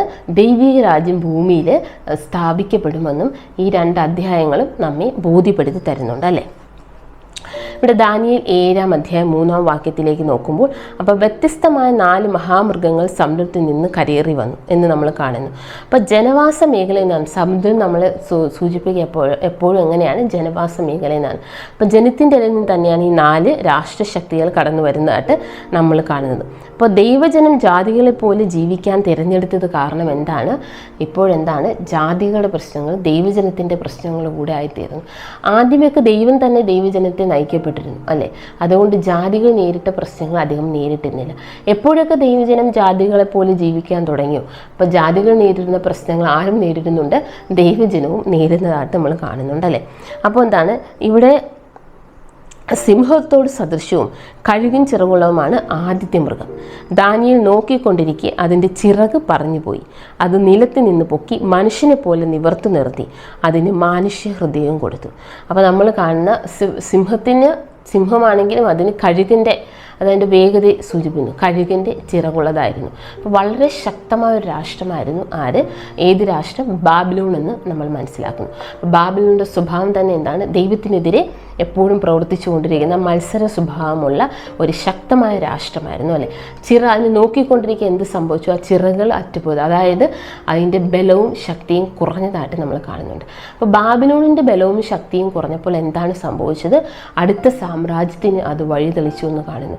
ബാബിലോൺ എപ്പോൾ ശക്തി കുറഞ്ഞ് തോറ്റു അപ്പോഴാണ് ആർക്ക് ബാബിലോണിനെ കീഴടക്കാൻ കഴിഞ്ഞത്? മീഡിയ പാർഷ്യ സാമ്രാജ്യം കടന്നു വരുന്നത്, അല്ലെങ്കിൽ അവർക്ക് ബാബിലോണിനെ കീഴടക്കാൻ കഴിഞ്ഞതായിട്ട് ചരിത്രത്തിൽ നമ്മൾ പഠിച്ചു പോകുന്നല്ലേ. അപ്പോൾ ഓരോ കാലത്തും എല്ലാ രാഷ്ട്രങ്ങളും എന്താണ്? അവരുടെ നന്മ മാത്രം, അവരുടെ രാജ്യത്തിൻ്റെ നന്മയും വ്യക്തികളുടെ നന്മയും മാത്രം കൈക്കൊണ്ടുകൊണ്ട് പ്രവർത്തിച്ചതായിട്ട് നമ്മൾ കണ്ടുവരുന്നുണ്ട്. അപ്പോൾ ദൈവത്തിൻ്റെ ഇഷ്ടത്തിന് വിരോധമായ ഓരോ ഭരണകൂടങ്ങളാണ്, ഓരോ രാഷ്ട്രശക്തികളാണ് ഓരോ കാലഘട്ടങ്ങളിലും മാറി മാറി പാപികളായ ജനം തന്നെ വഴി നടത്തുന്നതായിട്ട് ഒരു പ്രക്രിയ. അപ്പോൾ കുരുടനെ വഴികാട്ടി രണ്ടുപേരും കൂടെ വീഴും എന്നുള്ള രീതിയിൽ പാപികളായ ജനങ്ങളാണ് എന്ത് ചെയ്യുന്നത്? പാപികളായ ജനത്തെ നയിക്കുന്നതെന്ന് കാണുന്നു. അതുകൊണ്ട് തന്നെ എന്താണ്? ദൈവത്തിൻ്റെ ഒരു പരിപൂർണം ഒരിക്കലും എത്രയൊക്കെ നൂതനമായ സംവിധാനങ്ങൾ ഭൂമിയിൽ കണ്ടെത്തിയാലും കൊണ്ടുവന്നാലും ദൈവത്തിൻ്റെ ഒരു തേജസ്സും പരിപൂർണതയും അവർ ചെയ്യുന്ന യാതൊരു കാര്യത്തിനും വരുന്നില്ല എന്നതുകൂടെ നമ്മൾ ഓർത്തിരിക്കേണ്ടതാണ്. കാരണം എന്താണ്? മിണ്ടാതിരുന്ന് ദൈവമെന്ന് അറിയാനുള്ള സമയം ആരും കണ്ടെത്തുന്നില്ല എന്ന് നമ്മൾ ഓർക്കണം. പകരം എന്താണ്? കീഴടക്കൽ പ്രക്രിയകളാണ് വർഷങ്ങളായ രാഷ്ട്രശക്തികൾ ചെയ്തുകൊണ്ട് വന്നതെന്ന് നമ്മൾ മനസ്സിലാക്കുന്നുണ്ടല്ലേ. ഇവിടെ തന്നെ റോമർ 3-ാം അധ്യായം 10-ാം വാക്യം ഇങ്ങനെ പറയുന്നു: നീതിമാൻ ആരുമില്ല, ഒരുത്തൻ പോലുമില്ല എന്നാണ്. അപ്പോൾ ഈ വഴി നടത്തുന്ന ആൾക്കാർ അല്ലെങ്കിൽ മുന്നോട്ട് വരുന്ന രാഷ്ട്രശക്തികൾ ഓരോ സാമ്രാജ്യങ്ങളും കീഴടക്കുമ്പോൾ ചിലപ്പോൾ ചില രാജ്യങ്ങൾ സമാധാനപരമായി കടന്നുപോയി, കുറച്ച് നാളത്തേക്ക് കടന്നു പോയിരുന്നാൽ എന്താണ്? അതിനുശേഷം അവിടെ പ്രശ്നങ്ങൾ തുടർന്ന് ഉടലെടുക്കുന്നതായിട്ടും നമ്മൾ ചരിത്രത്തിൽ നോക്കുമ്പോൾ കണ്ടുവരുന്നുണ്ട്. അപ്പം നീതിമാൻ ആരുമില്ല, ഒരുത്തൻ പോലുമില്ല എന്ന് റോമർക്കെതിരെ ലേഖനം നമ്മെ വ്യക്തമാക്കി തരുന്നുണ്ട്. അപ്പോൾ നമ്മളെപ്പോഴും പകരം ദൈവത്തിൽ ആശ്രയിച്ച് മുന്നോട്ട് പോകേണ്ടതിൻ്റെ ആവശ്യകതയും ഈ ദർശനങ്ങളിൽ നിന്ന് നമുക്ക് മനസ്സിലാവുന്നുണ്ടല്ലേ. ഇപ്പോൾ പാപികളാൽ നയിക്കപ്പെടുന്ന ഒരു ഭരണ സമ്പ്രദായമാണ് നമ്മൾ ലോകത്തിൽ ആകമാനമായിട്ട് കണ്ടുവരുന്നത്. അപ്പോൾ ഇതിൻ്റെ അവസാനം എന്താകുമെന്നും നെബൂഖദ്നേസർ മുഖാന്തരവും ദാനിയേൽ മുഖാന്തരവും ദൈവം എന്താണ് നമുക്ക് വെളിപ്പെടുത്തി തന്നിരിക്കുന്നു. അപ്പോൾ ലോകത്തിൽ നടക്കുന്ന സംഭവങ്ങളെ ആശ്രയിച്ച് ജീവിക്കാതെ നമ്മൾ എന്തായിരിക്കണം, ദൈവത്തിൽ ആശ്രയിച്ച് ജീവിക്കണമെന്ന് ഇത് നമ്മെ ഓർമ്മപ്പെടുത്തുന്നു. ബുധനാഴ്ചത്തെ ഭാഗത്തിലേക്ക് പോവാം. ബുധനാഴ്ചത്തെ ഭാഗത്തിൻ്റെ തലവാചകം കടലിനും കരയ്ക്കും മധ്യേ. ബൈബിൾ പ്രവചനത്തിൽ കരയുടെയും കടലിൻ്റെയും പ്രതീകങ്ങൾ പരിഗണിക്കുക. അവ തികച്ചും വ്യത്യസ്തമാണ് നമുക്ക് കാണാം.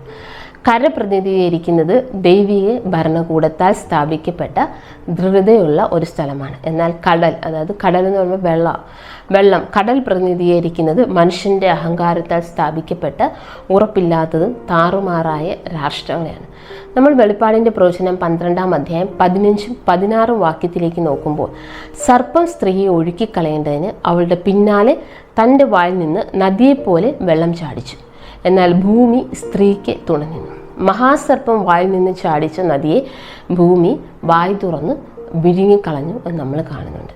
അപ്പോൾ നമ്മൾ ആദ്യമേ പറഞ്ഞു കഴിഞ്ഞു, വെള്ളം പ്രതിനിധീകരിക്കുന്നതാണ് മനുഷ്യനാൽ സ്ഥാപിക്കപ്പെട്ട പ്രദേശമാണ് അല്ലേ, ഉറപ്പില്ലാതെ താറുമാറായ രാഷ്ട്രങ്ങളാണ്. ഇവിടെ നമ്മൾ കാണുന്നത് സ്ത്രീയെ പീഡിപ്പിക്കുന്ന, സ്ത്രീ എന്തിനെ പ്രതിനിധീകരിക്കുന്നു? സഭ. അപ്പം സഭയെ പീഡിപ്പിക്കുന്നതിന് മഹാസർവം ഉപയോഗിച്ച് എന്താണ് ഈ വാക്യത്തിൽ നിന്ന്? വെള്ളമാണ് അല്ലേ, നദി പോലെ വെള്ളം ചാടിച്ചു എന്നാണ്, വെള്ളമാണ് ഉപയോഗിക്കുന്നത് നമ്മൾ കണ്ടു. നമ്മൾ കണ്ടതുപോലെ പ്രവചനത്തിൽ വെള്ളം പ്രതിനിധീകരിക്കുന്ന ലൗകിക ആധിപത്യവും അതിന് ചുറ്റിപ്പറ്റി കിടക്കുന്ന കലാപങ്ങളും കുഴപ്പങ്ങളുമാണ്. അത് ജാതീയരായ മനുഷ്യർക്ക് ഉണ്ടാക്കുന്ന പ്രശ്നങ്ങളാണെന്ന് നമ്മൾ മനസ്സിലാക്കുന്നുണ്ട്.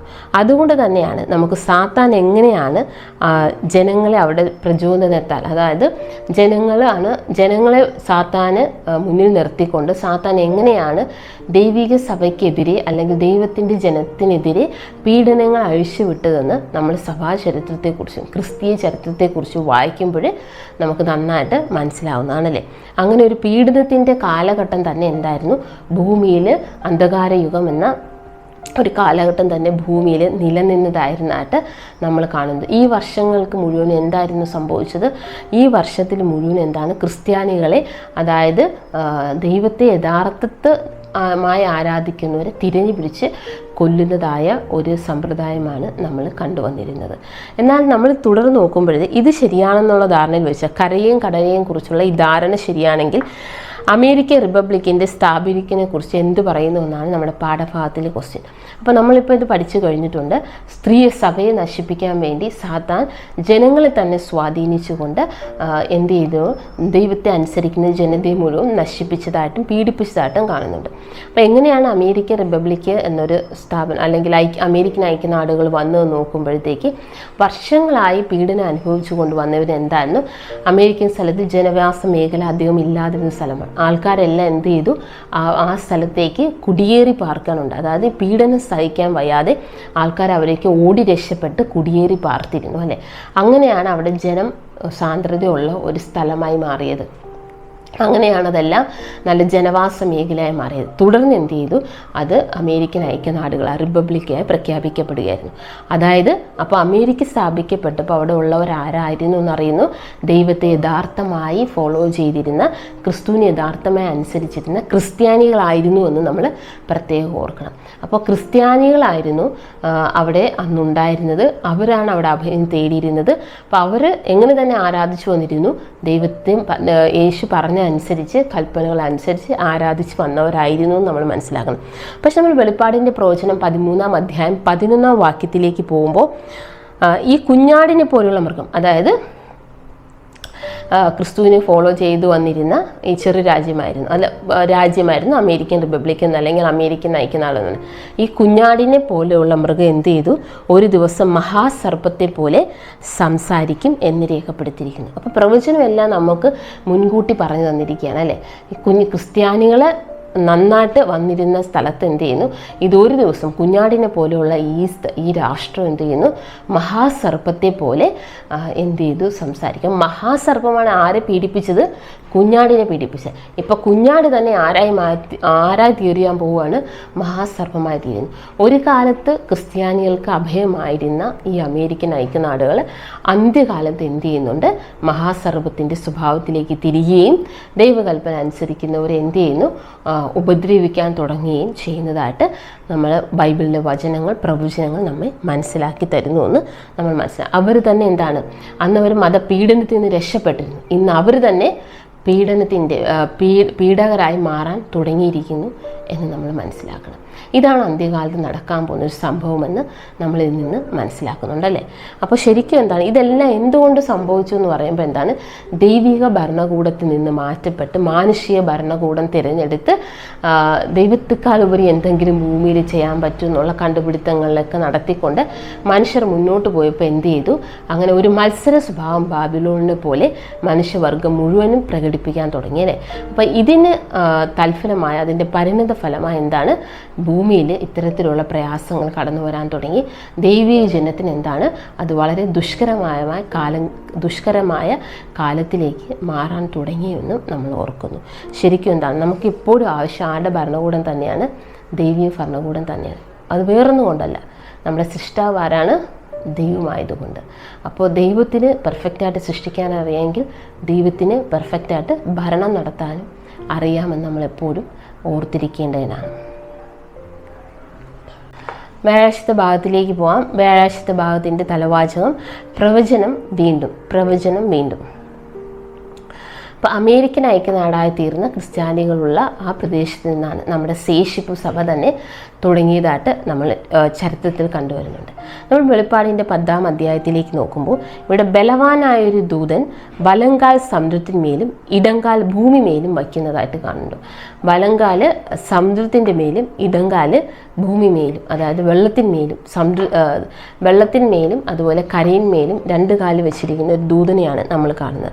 അതിൻ്റെ 11-ാം വാക്യത്തിലേക്ക് നോക്കുമ്പോൾ ഇങ്ങനെ കാണുന്നു: നീ ഇനിയും അനേകം വംശങ്ങളെയും ജാതികളെയും ഭാഷകളെയും രാജാക്കന്മാരെയും കുറിച്ച് പ്രവചിക്കേണ്ടി വരുന്നു എന്ന് പറയുന്നു. അപ്പോൾ ഈ ദൂതൻ ഇങ്ങനെ നിൽക്കുന്നതും ഈ വാക്യം തമ്മിൽ നോക്കുമ്പോൾ എന്താണ്? ദൈവത്തിൻ്റെ നിത്യസുവിശേഷം ആർക്ക് നൽകപ്പെട്ടിരിക്കുന്നു? വെളിപ്പാടിൻ്റെ 14-ൽ പറഞ്ഞിരിക്കുന്നത് പോലെ, 14-ാം അധ്യായത്തിൽ പറഞ്ഞിരിക്കുന്നത് പോലെ ആർക്കൊക്കെ നൽകപ്പെട്ടിരിക്കുന്നു? ഒന്നാമത്തെ ദൂതൻ എന്താണ് പറഞ്ഞത്? സകല ജാതി, ഗോത്രം, ഭാഷ, വംശം ആയവരോട് അറിയിക്കാനാണ് ഈ സുവിശേഷം നൽകപ്പെട്ടിരിക്കുന്നത്. അപ്പോൾ എന്താണ്? ദൈവത്താൽ തിരഞ്ഞെടുക്കപ്പെട്ട ജനമായിരുന്നാലും ദൈവത്തെ ആരാധിക്കുന്നവരാണെന്നാലും അതുപോലെ തന്നെ എന്താണ് രാഷ്ട്രീയ രീതിയിൽ ജാതീയ സ്വഭാവത്തിൽ ജീവിക്കുന്നവരായിരുന്നാലും എല്ലാ മനുഷ്യരെയും സൃഷ്ടിച്ച ദൈവമായിരിക്കാൻ ദൈവത്തിൻ്റെ രക്ഷാപദ്ധതി ഒരുക്കിയിരുന്നത് സകല മനുഷ്യവർഗത്തിനുമായിരിക്കാൻ എല്ലാവരിലും ഈ സുവിശേഷം എത്തപ്പെടേണ്ടതുണ്ട് എന്ന് നമ്മൾ മനസ്സിലാക്കുന്നുണ്ടല്ലേ. ഇത് ദൂത് സകല രാഷ്ട്രങ്ങൾക്കും, അതായത് കരയിൽ ജീവിച്ചിരിക്കുന്നവർക്കും ജാതീയമായി കടലിൽ ജീവിച്ചിരിക്കുന്നവർക്കും ഉള്ളതാണെന്ന് കാണുന്നു. അപ്പോൾ നമ്മൾ വെളിപ്പാടിൻ്റെ 14-ൽ കാണുന്ന സുവിശേഷത്തിൻ്റെ ദൂത് എവിടേക്ക് എത്തപ്പെടണം? എല്ലാവർക്കും എത്തപ്പെടണമെന്ന് നമ്മൾ കാണുന്നുണ്ടല്ലേ. എന്താണ്? ആ മഹദിയാം ബാബിലോണിനെ വിട്ടിട്ട് എല്ലാവരും എന്താണ്? ആരെ നമസ്കരിക്കാൻ പറയുന്നു? സൃഷ്ടാവായ ദൈവത്തെ നമസ്കരിക്കാൻ ആവശ്യപ്പെടുന്നുണ്ട്. അപ്പോൾ ഇത് ആർക്കൊക്കെ ബാധകമാണ്? സകല മനുഷ്യർക്കും ബാധകമാണ് എന്ന് നമ്മൾ കാണുന്നുണ്ട്. അവസാനം നമ്മൾ മത്തായി 24-ന്റെ 14-ാം വാക്യത്തിലൂടെ പോകുമ്പോൾ ഇത് അവസാനിക്കുന്നതായിട്ട് കാണും. മത്തായി 24-ന്റെ 14-ാം വാക്യം എന്ത് പറയുന്നു? രാജ്യത്തിൻ്റെ ഈ സുവിശേഷം സകല ജാതികൾക്ക് സാക്ഷ്യമായി എവിടെയൊക്കെ പ്രസംഗിക്കപ്പെടും? ഭൂലോകത്തിലൊക്കെയും പ്രസംഗിക്കപ്പെടും, അപ്പോൾ ലോക അവസാനം വരും എന്ന് നമ്മൾ കാണുന്നുണ്ട്. ശരിക്കും നമ്മൾ ഈ പ്രവചനത്തിലൂടെയൊക്കെ കടന്നു പോകുമ്പോൾ ഓരോ കാലഘട്ടത്തിൽ ഓരോ രാജാക്കന്മാർ ജാതീയമായ രീതിയിൽ ഭരിച്ചു കൊണ്ടുവരികയും എല്ലാവരും ഒരുപോലെ ദൈവത്തിനെതിരെ പാപം ചെയ്യുന്നതായിട്ട് നമ്മൾ കാണുന്നുണ്ടല്ലേ. അപ്പോൾ ഇങ്ങനെ ഇത് മുഖാന്തരമാണ് ദൈവകൽപ്പന തന്നെ മാറ്റപ്പെടുകയും അതിനുശേഷം എന്ത് ചെയ്യുന്നുണ്ട്? ദൈവത്തിൻ്റെ ഒരു ജനത്തെ ശേഷിപ്പ് സഭയിൽ നിന്ന് ശേഷിപ്പ് സഭയെ ഉയർത്തുകയും അവർ ദൈവത്തിൻ്റെ ഈ സുവിശേഷം, അതായത് എല്ലാവരെയും രക്ഷിക്കാനാണ് ദൈവം ക്രൂശിൽ മരിച്ചെന്നുള്ള ആ ഒരു നിത്യസുവിശേഷം എല്ലാവരിലും എത്തിക്കുകയും എല്ലാവരും അതനുസരിച്ച് ജീവിക്കണമെന്ന് ആവശ്യപ്പെടുകയും ചെയ്യുന്നു. ഈ സുവിശേഷം ലോകത്തിലെ എല്ലായിടത്തും എത്തപ്പെടുമ്പോൾ എന്താണ്? ലോകത്തിൻ്റെ അവസാനം വരുമെന്നും നമ്മൾ പഠിച്ചു വരുന്നുണ്ട്. ഇവിടെ ദാനിയേൽ 12-ന്റെ 34-35 വാക്യത്തിൽ നമ്മൾ നേരത്തെ കണ്ടതുപോലെ എന്താണ്? കൈ തൊടാതെ പറഞ്ഞു വന്നൊരു കല്ലാണ് എന്തുവെന്ന്? കൈ തൊടാതെ പറഞ്ഞു വന്ന കല്ലെന്താണ്? സകലത്തെയും തകർക്കുന്നതായിട്ട് കാണുന്നുണ്ട് അല്ലെ. കാലിലടിച്ച് സകലത്തെയും തകർക്കുന്നതായിട്ട് കാണുന്നുണ്ട്. അങ്ങനെ എന്ത് സംഭവിക്കുന്നു? അതൊരു മഹാപർവ്വതമായി വളർന്നു വന്നതായിട്ടും കാണുന്നുണ്ട്. അപ്പോൾ ഈ ലോകത്തിൻ്റെ പോക്ക് എത്ര നല്ലതായിരുന്നാലും ചീത്തയായിരുന്നാലും ഈ ലോകത്തിന് അവസാനം എന്ത് സംഭവിക്കുമെന്ന് ഈ ദർശനത്തിലൂടെ നമ്മൾ പഠിച്ചു വരുന്നുണ്ട്. ഈ പ്രവചനങ്ങളോട് നമ്മൾ പഠിച്ചു വരുന്നുണ്ട്. ദൈവത്തിൻ്റെ രാജ്യം ഉറപ്പായിട്ടും സ്ഥാപിക്കപ്പെടും എന്ന് തന്നെ നമ്മൾ പഠിച്ചു വരുന്നുണ്ടല്ലേ. അപ്പോൾ അവിടെ നിന്ന് എന്ത് സംഭവിക്കുന്നു? പാപവും പാപത്തിൻ്റെ അനന്തരഫലവും പൂർണ്ണമായിട്ട് ചുട്ട് ചാമ്പലാക്കപ്പെടുന്നതായിട്ട് നമ്മൾ പഠിച്ചു വരുന്നുണ്ട്. പിന്നെ ദൈവം സ്ഥാപിക്കുന്നത് എങ്ങനെയായിരിക്കും? ഒരു പുതിയ ഭൂമിയും പുതിയ ആകാശവും സ്ഥാപിക്കുകയും, പക്ഷെ പുതിയ മനുഷ്യരെ ക്രിയേറ്റ് ചെയ്യുന്നില്ല നമ്മൾ പ്രത്യേകിച്ച് ഓർക്കണം. പുതിയ ഭൂമിയും പുതിയ ആകാശത്തെ സ്ഥാപിക്കുന്നുവെങ്കിലും മനുഷ്യർ ആര് തന്നെയായിരിക്കും? നമ്മൾ തന്നെയായിരിക്കും. അതായത് വീണ്ടെടുക്കപ്പെട്ട ജനം തന്നെയായിരിക്കും അവിടെ ജീവിക്കാൻ പോകുന്നതെന്നും ബൈബിൾ പ്രവചനങ്ങൾ നമ്മെ വ്യക്തമായിട്ട് രേഖപ്പെടുത്തി തരുന്നുണ്ട്. അപ്പോൾ ഓരോ പാഠം നമ്മളിങ്ങനെ കേട്ട് പഠിക്കുമ്പോഴും നമ്മൾ ഇത് പഠിച്ചിട്ട് ലോകത്തിലേക്ക് നോക്കുമ്പോൾ ലോകത്തിലെ തത്വചിന്തകന്മാരും ആധുനിക സാങ്കേതിക വിദ്യകളും ഒക്കെ പറയുന്നത് ഇതിന് വിരുദ്ധമാണെങ്കിലും നടക്കാൻ പോകുന്ന എന്താണ്, അല്ലെങ്കിൽ ഈ പ്രവചനങ്ങളെല്ലാം ഓരോ കാലഘട്ടത്തിൽ നിറവേറിയതുപോലെ കർത്താവ് യേശു ക്രിസ്തുവിൻ്റെ രണ്ടാം വരവും ആസന്നമായിരിക്കുന്നു. അത് നടക്കുമെന്ന് നമ്മൾ പൂർണ്ണമായതിൽ ആശ്രയിക്കുകയും വിശ്വസിക്കുകയും ചെയ്യേണ്ടതാണ്. നമ്മൾ കൂടുതൽ പഠനത്തിൽ വെള്ളിയാഴ്ചത്തെ ഭാഗത്തിലേക്ക് പോകുമ്പോൾ ഇവിടെ ഗോത്രപിതാക്കന്മാരും പ്രവാചകന്മാരും എന്ന പുസ്തകത്തിൽ ബാബേൽ ഗോപുരം പേജ് നമ്പർ 117 മുതൽ 124 ഭാഗങ്ങളിലേക്ക് നമ്മൾ പോകുമ്പോൾ നമുക്ക് കാണുന്ന പാപത്തിൻ്റെ ഓരോ അംശത്തെയും ദൈവം തുടച്ചു നീക്കുമെന്ന് അതിൽ രേഖപ്പെടുത്തിയിരുന്നു. ഞാൻ പുതിയ ഭൂമിയും ആകാശവും കണ്ടു. ഒന്നാമത്തെ ആകാശവും ഒന്നാമത്തെ ഭൂമിയും ഒഴിഞ്ഞു പോയി. വെളിപ്പാട് 21:1. ദുഷ്ടന്മാരെ ദഹിപ്പിച്ച അഗ്നി ഭൂമിയെ ശുദ്ധീകരിക്കും. അങ്ങനെ എന്ത് ചെയ്യും? പാപത്തിൻ്റെ ഓരോ അംശത്തെയും തുടച്ചു നീക്കുന്നതായിട്ട് നമ്മൾ കാണുന്നത്. ഓർമ്മിക്കാൻ ഒരു കാര്യം മാത്രം അവശേഷിക്കും. അതെന്താണെന്നറിയോ? ക്രൂശീകരണത്തിൻ്റെ അടയാളം നമ്മുടെ രക്ഷകൻ എക്കാലത്തും ധരിക്കും എന്നതാണ്. ആ കയ്യിൽ വന്ന ആ തുളയും എന്താണ്? അവൻ്റെ തലയിലെ കാലിലെയും പാർശ്വത്തിലെയും പാടുകളും, മുൾക്കിരീടത്തിൻ്റെ പാടുകളും, കാലിൽ ആണി തറച്ച പാടുകളും, കയ്യിൽ ആണി തറച്ച പാടുകളും. അപ്പോൾ ഇതെന്താണ്? എക്കാലവും ഉണ്ടായിരിക്കുമെന്ന് കാണുന്നുണ്ട്. നമ്മളെല്ലാവരും വിശ്വസിക്കുന്നതും നമ്മൾ ആഗ്രഹിക്കുന്നതും ബൈബിൾ നമ്മോട് പറഞ്ഞു തരുന്നത് എന്താണ്? നമ്മൾ സ്വർഗത്തിലേക്ക് പോകുമ്പോൾ എന്താണ്? നമ്മളുടെ ശരീരത്തിലുള്ള എല്ലാ ഡിഫക്ട്സുകളും, എല്ലാ അസുഖങ്ങളും, എല്ലാ വീക്ക്നെസ്സുകളും ഒക്കെ മാറിയിട്ട് നമ്മളെന്താണ്? ദൈവത്തിൻ്റെ ദൂതന്മാരെ പോലെ നല്ലതായിരിക്കും എന്ന് നമ്മൾ സ്വപ്നം കാണുകയും പഠിക്കുകയൊക്കെ ചെയ്യുന്നുണ്ട്. പക്ഷെ നമ്മൾ യേശുക്രിസ്തുവിനെ ഓർത്ത് ഈ പാട് എക്കാലവും, അതായത് മനുഷ്യവർഗത്തെ ഭൂമിയിൽ നിന്ന് രക്ഷിച്ചതിൻ്റെ ആ പാടുകൾ എക്കാലവും എന്നേക്കും എല്ലായ്പ്പോഴും അത് യേശുവിൻ്റെ നിലനിൽക്കുമെന്നാണ് ഈ ഭാഗം നമ്മെ മനസ്സിലാക്കി തരുന്നത്. കുത്തേറ്റ പാർശ്വത്തിലെ മുറിവിൽ നിന്നും പുറപ്പെട്ട രക്തത്തിൻ്റെ ഉറവ മനുഷ്യൻ ദൈവവുമായി നിരപ്പിച്ചു. അവിടെയാണ് രക്ഷകൻ്റെ മഹത്വം, അവിടെയാണ് മറഞ്ഞിരിക്കുന്ന അവൻ്റെ ശക്തി. നിത്യതയിലുടനീളം ഈ മുറിവുകൾ ക്രിസ്തുവിൻ്റെ സൽഗുണങ്ങളെ ഘോഷിക്കുകയും തൻ്റെ ശക്തിയെ വർണ്ണിക്കുകയും ചെയ്യുമെന്നാണ്. അപ്പോൾ വീണ്ടെടുക്കപ്പെട്ട ജനത്തിന് ആ ജനം എത്ര നന്നായിരിക്കണമെന്നാണ് നമ്മൾ പഠിക്കാൻ ആഗ്രഹിക്കുകയും ചെയ്യുന്നത്. പക്ഷെ കർത്താവായ യേശു ക്രിസ്തു നമ്മളെ രക്ഷിക്കാൻ വന്നത് കാരണം ഉണ്ടായ മുറിവുകൾ ആ ജനം എല്ലായ്പ്പോഴും കാണത്തക്ക രീതിയിൽ അതുണ്ടായിരിക്കുമെന്ന് കാണുന്നുണ്ടല്ലേ. നിത്യതയിലുടനീളം ഈ മുറിവുകൾ ക്രിസ്തുവിൻ്റെ സൽഗുണങ്ങളെ ഘോഷിക്കുകയും തൻ്റെ ശക്തിയെ വർണ്ണിക്കുകയും ചെയ്യുമെന്നും സിസ്റ്റർ വൈറ്റ് ഇവിടെ രേഖപ്പെടുത്തിയിരിക്കുന്നു. നമുക്ക് ചർച്ചയ്ക്കൊരു 3 ചോദ്യങ്ങളുണ്ട്. ചില ചോദ്യങ്ങളിൽ ലെന്തിയാണ്. അപ്പോൾ അതിൽ ഒരു ചോദ്യത്തിൽ തന്നെ ഒരു നമ്പറിൽ തന്നെ 2-3 ക്വസ്റ്റ്യൻസ് വരുന്നുണ്ട്. നമുക്കൊന്ന് പെട്ടെന്ന് നോക്കിപ്പോകാം. ഒന്നാമത്തെ ചോദ്യത്തിലേക്ക് പോകുമ്പോൾ, നിങ്ങൾ നേടിയെടുത്തിട്ടുള്ളതും ഇപ്പോൾ നേടിക്കൊണ്ടിരിക്കുന്നതുമായ എത്ര മഹനീയമായ നേട്ടങ്ങളാണെങ്കിലും അത് കത്തി ചാരമായി പോകും അല്ലേ. ഈ വീക്ഷണം എപ്രകാരം നിങ്ങളുടെ മുൻഗണന ചൊവ്വായി തീരാൻ സഹായിക്കണമെന്നാണ്. അപ്പോൾ നമ്മുടെ മുൻഗണന അല്ലെങ്കിൽ നമ്മുടെ പ്രയോറിറ്റീസ് ഈ ഒരു കാര്യങ്ങൾ, അതായത് നമ്മൾ ഈ ലോകത്തിൽ ഇപ്പോൾ നേടിയെടുക്കുന്ന എല്ലാ കാര്യങ്ങളും അല്ലെങ്കിൽ നമ്മൾ നേടിയെടുക്കാൻ പരിശ്രമിക്കുന്ന എല്ലാ കാര്യങ്ങളും, അപ്പോൾ നമ്മൾ ജീവിതത്തിൽ നേടിയെടുക്കണമെന്ന് ആഗ്രഹിക്കുന്ന എല്ലാ കാര്യങ്ങളും എവിടെ വെച്ച് അവസാനിക്കുന്നു? ഈ വാക്യം ഈ ചോദ്യം നമ്മെ ബോധ്യപ്പെടുത്തുന്നു. യേശു എന്താണ്? എൻ്റെ രണ്ടാം വരവിൽ സകല ദുഷ്ടന്മാരെ നശിക്കുമ്പോൾ എന്ത് ചെയ്യും? ഇതെല്ലാം നശിക്കപ്പെടുമെന്ന് പറയുന്നു. അപ്പോൾ നമ്മൾ ഇത്രയും നമ്മുടെ ജീവിതത്തിൽ ദൈവം നൽകിയിട്ടുള്ള പണവും സമ്പാദ്യവും എഫോർട്ടും നമ്മുടെ ശരീരത്തിൻ്റെ ശക്തിയും ബലവും എല്ലാം ഉപയോഗിച്ച് നമ്മൾ ചെയ്യുന്ന എല്ലാ കാര്യങ്ങളും ചുട്ട് ചാമ്പലായി പോകും എന്നുള്ള ഒരാശയം. ഇത് എങ്ങനെ ആയിരിക്കണം? നമ്മുടെ മുൻഗണനയെ ചൊവ്വായി തീരാൻ സഹായിക്കണമെന്നാണ്. ഈ ഒരു ക്വസ്റ്റ്യൻ നമ്മൾ മനസ്സിലാകും. നമ്മുടെ മുൻഗണന ആര് തന്നെ ആയിരിക്കണം? ദൈവം തന്നെ ആയിരിക്കണം, ദൈവീയ രാജ്യം തന്നെ ആയിരിക്കണം, ദൈവത്തോടുള്ള അനുസരണം തന്നെ ആയിരിക്കണമെന്ന് ഈ ചോദ്യത്തിൽ നിന്നും മനസ്സിലാണ്. നമ്മുടെ മുൻഗണന യേശുവും യേശുവിനോട് അനുസരണവുമാകുമ്പോൾ എന്താണ്? ഈ ഭൂമിയിലുള്ള സകലതും ചുട്ടുചാമ്പലായി പോയാലും നമുക്ക് എന്ത് നേടാൻ കഴിയും? സ്വർഗീയ രാജ്യവും ദൈവത്തോടൊപ്പം ആയിരിക്കാനും കഴിയുമെന്ന് പറയുന്നുണ്ട് അല്ലേ. സാത്താൻ ഇയ്യോബിൽ നിന്ന് എന്തെല്ലാം എടുത്തു മാറ്റി? എല്ലാം എടുത്തു മാറ്റി. പക്ഷേ ഇയ്യോബിന് ആരായിരുന്നു എല്ലാം? ദൈവമായിരുന്നു എല്ലാം എന്ന് ഇയ്യോബിൻ്റെ ചരിത്രത്തിൽ, അല്ലെങ്കിൽ ഇയ്യോബിൻ്റെ ആ ഒരു അവസ്ഥയിലൂടെ തെളിയിച്ചു തന്നു. സാത്താൻ പറഞ്ഞ എന്താണ്? ഇതെല്ലാം എടുത്തു മാറ്റുമ്പോൾ അവൻ നിന്നെ തള്ളി പറയുന്നതാണ്. പക്ഷെ എല്ലാം മാറിയതിനു ശേഷവും ഇയ്യോബിന് എല്ലാം ആരായിരുന്നു എന്ന് ഇയ്യോബ് തിരിച്ചു വന്നു? ദൈവമായിരുന്നുവെന്ന് അനുസരണത്തിലൂടെ തെളിയിച്ചു വന്നു. അതുകൊണ്ട് തന്നെ എന്താണ്? അവൻ നഷ്ടമായതെല്ലാം എന്താണ്? തിരിച്ചു കിട്ടും. അതുപോലെ എന്താണ്? നമുക്ക് നഷ്ടമാകുന്നതെല്ലാം എവിടെ നമുക്ക് തിരിച്ചു കിട്ടുന്നു? പുതിയ ഭൂമിയും പുതിയ ആകാശത്തിലും അത് നല്ലതായി ഇരട്ടിയായി 10 മടങ്ങായി തിരിച്ചു കിട്ടുന്നു എന്ന് ഓർത്തിരിക്കുക. നമുക്ക് രണ്ടാമത്തെ ക്വസ്റ്റ്യത്തിലേക്ക് പോകുമ്പോൾ, ഏതെല്ലാം രീതികളിലാണ് ലോകം ഇപ്പോഴും ബാബിലോണിൻ്റെയും റോമിൻ്റെയും മൂല്യങ്ങൾ പ്രതിഫലിപ്പിക്കുന്നത്? ഏതെല്ലാം രീതികളിലാണ് ലോകം ഇപ്പോഴും ബാബിലോണിൻ്റെയും റോമിൻ്റെയും മൂല്യങ്ങൾ പ്രതിഫലിപ്പിക്കുന്നത്? അപ്പോൾ ബാബിലോണിനെ കുറിച്ച് പറയുമ്പോൾ എന്തായിരുന്നു? ബാബിലോണ് ഏറ്റവും നല്ലൊരു രാഷ്ട്രമായിരുന്നുവെങ്കിലും അവർ ആരുടെ സ്വഭാവം പ്രകടിപ്പിച്ചിരുന്നു? ദൈവത്തോടുള്ള മത്സര സ്വഭാവം എപ്പോഴും പ്രകടിപ്പിച്ചിരുന്നതായിട്ടും അനുസരണക്കേട് കാണിച്ചതായിട്ട് കാണുന്നു.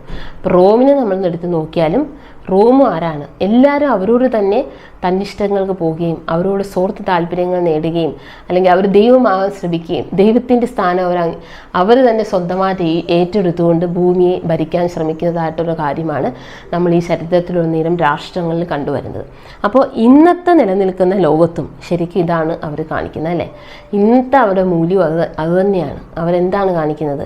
ബാബിലോണിൻ്റെ റോമിൻ്റെ മൂല്യങ്ങൾ എങ്ങനെയാണ്? അവർ ഇന്നും ഇങ്ങനെ ദൈവത്തിനെതിരായുള്ള ഒരു അതായത് ദൈവത്തെ അനുസരിക്കാതെ ഉള്ളൊരു രാഷ്ട്രീയമായി തന്നെ മുന്നോട്ട് പോകുന്നതായിട്ട് നമ്മൾ കാണുന്നുണ്ടല്ലേ. അടുത്ത് നമ്മൾ മൂന്നാമത്തെ ക്വസ്റ്റ്യനിലേക്ക് പോകുമ്പോൾ എന്താണ്? അതായത് ദൈവത്തെ ഉയർത്തുന്നതിന് പകരം സൃഷ്ടാവിനെ, അതായത് സൃഷ്ടാവായ ദൈവത്തെ ഉയർത്തുന്നതിന് പകരം സ്വന്തമായി പുകഴ്ച കൊണ്ട് ദൈവമാകുന്ന ഒരവസ്ഥ നമ്മൾ കണ്ടുവരുന്നു. ഇതാരാണ് തുടങ്ങി വെച്ചത്? സ്വർഗത്തിലെ ലൂസിഫറാണ് തുടങ്ങി വെച്ചത്. നമ്മൾ മൂന്നാമത്തെ ക്വസ്റ്റ്യനിലേക്ക് പോകുമ്പോൾ, അഡ്വന്റിസ്റ്റുകാരൻ എന്ന നിലയ്ക്ക് നാം എപ്രകാരമാണ് ദൈവത്തെ അനുഗമിക്കുകയും അതുപോലെ നാം ജീവിച്ചിരിക്കുന്ന രാഷ്ട്രത്തിൻ്റെ നിയമങ്ങളും അനുസരിക്കുന്നതിന് ശരിയായ തുലനം ചെയ്യുന്നത്? ഒന്നിനോടുള്ള അനുസരണം മറ്റൊന്നിനോടുള്ള അനുസരണക്കേടായി മാറുമ്പോൾ എന്ത് സംഭവിക്കുന്നു എന്നാണ്. അതായത് നമ്മൾ ജീവിച്ചിരിക്കുന്ന രാഷ്ട്രത്തെ നിയമങ്ങൾ അനുസരിക്കേണ്ടതുണ്ട്, അതേപോലെ നമ്മൾ ദൈവത്തെയും അനുസരിക്കേണ്ടതുണ്ട്. അപ്പോൾ ഒന്നിനോടുള്ള അനുസരണം മറ്റൊന്നിനോടുള്ള അനുസരണക്കേടായി മാറുമ്പോൾ എന്ത് സംഭവിക്കും എന്നതാണ് ക്വസ്റ്റ്യൻ. അപ്പോൾ കുല ചേരുന്ന ഒരു കൽപ്പന ലോകത്തിലുമുണ്ട് ദൈവത്തിനുമുണ്ട്. അപ്പോൾ എന്താണ്? നമ്മൾ അനുസരിക്കുമ്പോൾ രണ്ടും അനുസരിക്കുന്നു. പക്ഷേ 7-ാം ദിവസം വിശുദ്ധമായി ആചരിക്കുക എന്ന് പറയുന്ന കൽപ്പന ആർക്കാണുള്ളത്? ദൈവത്തിനുണ്ട്, ലോകത്തിനില്ല. അപ്പോൾ നമ്മൾ ഈ കൽപ്പനയിലേക്ക് പോകുമ്പോൾ എന്ത് ചെയ്യുന്നു? ഒന്നിനോടുള്ള അനുസരണം മറ്റൊന്നിനോടുള്ള, നമ്മൾ ദൈവത്തെ അനുസരിക്കുമ്പോൾ അത് ആരെ അനുസരിക്കാതിരിക്കുന്നതാകുന്നു? രാഷ്ട്രത്തിൻ്റെ നിയമത്തെ അനുസരിക്കാതിരിക്കാവുന്നു. അപ്പോൾ ഇങ്ങനെ ഒരു സംഭവം വരുമ്പോൾ എന്ത് സംഭവിക്കുന്നു എന്നാണ് ഇവിടുത്തെ ചോദ്യം അല്ലേ. ശരിക്കും നമ്മൾ ചിന്തിക്കേണ്ട ഒരു ചോദ്യമാണ്. ശരിക്കും എന്താണ്? അപ്പോഴാണ് ദൈവത്തോട് അനുസരണം രാഷ്ട്രത്തോട് അനുസരണക്കേടായി മാറുമ്പോൾ യഥാർത്ഥത്തിൽ വ്യക്തികൾ എന്തുവന്നു? ദൈവത്തിൻ്റെ, അതായത് ദൈവം നമുക്ക് ചുമന്ന ക്രൂശ്, എൻ്റെ ക്രൂശ് എടുത്ത് എന്നെ അനുഗമിക്കുക എന്ന് പറഞ്ഞതുപോലെ ദൈവത്തിൻ്റെ ക്രൂശ് എടുക്കാൻ നമ്മൾ ശരിക്കും പഠിക്കുമെന്നുള്ളതാണ്. കാരണം എന്താണ്? ഈ ലോകത്തിൽ ജീവിക്കേണ്ടതിന് ഈ ലോകത്തിലെ നിയമങ്ങൾ ഫോളോ ചെയ്യേണ്ടതിന്. പക്ഷെ ദൈവരാജ്യത്തിൽ എത്തപ്പെടേണ്ടതിന് ദൈവത്തിന് ഒരു മുൻഗണന നൽകേണ്ടതിന് ദൈവത്തെ നമ്മൾ അനുസരിക്കേണ്ടതുണ്ട്.